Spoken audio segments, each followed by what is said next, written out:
ఉభయ తెలుగు రాష్ట్రాలలో వైఎస్ షర్మిల రాజకీయ ప్రస్థానం హాట్ టాపిక్గా మారింది. వైఎస్ఆర్ తెలంగాణ పార్టీ అధ్యక్షురాలు షర్మిల కాంగ్రెస్లో చేరేందుకు ముహూర్తం ఫిక్స్ చేశారు. రేపు కాంగ్రెస్ కండువా కప్పుకోనున్నారు. తన పార్టీని కాంగ్రెస్లో విలీనం చేయనున్నారు. ఈ తతంగం ముగిసిన తర్వాత ఏపీ కాంగ్రెస్ అధ్యక్షురాలుగా షర్మిల పేరును ప్రకటించేందుకు ఆ కాంగ్రెస్ పార్టీ అధిష్టానం సిద్ధమవుతుందన్న విషయం కూడా తెలుస్తుంది. దీంతో షర్మిల ఏపీ రాజకీయాల్లో హాట్ టాపిక్గా మారుతారు. ఎన్నికలకు కొద్ది నెలల సమయం మాత్రమే ఉన్న నేపథ్యంలో షర్మిల కాంగ్రెస్లో చేరడం వల్ల ఆ పార్టీకి కలిసి వచ్చేది ఎంత, అధికార పార్టీ వైసీపీకి జరిగిన నష్టం ఎంత అనేది ప్రస్తుతం చర్చనీయాంశంగా మారింది. వైఎస్ఆర్ కుమార్తెగా షర్మిలకు జగన్ స్థాయిలోనే వ్యక్తిగత ఇమేజ్ ఉండడం, రాయలసీమ ప్రాంతంలో షర్మిలకు పట్టు ఉండడం అనేది కూడా అందరికీ తెలిసిందే.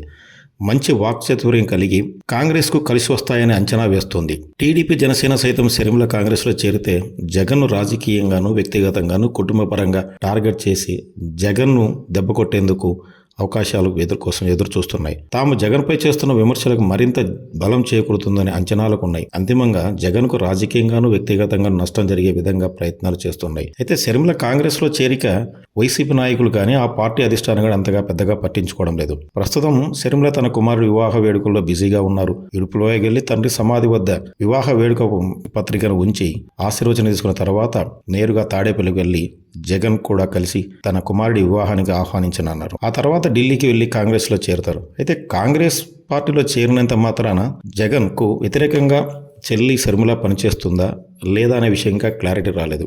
తెలంగాణ రాజకీయాలు షర్మిల యాక్టివ్గా ఉండగానే ఎన్నికల సమయంలో తన పార్టీని కాంగ్రెస్లో విలీనం చేసేందుకు ప్రయత్నాలు చేసినా అది ఫలించలేదు.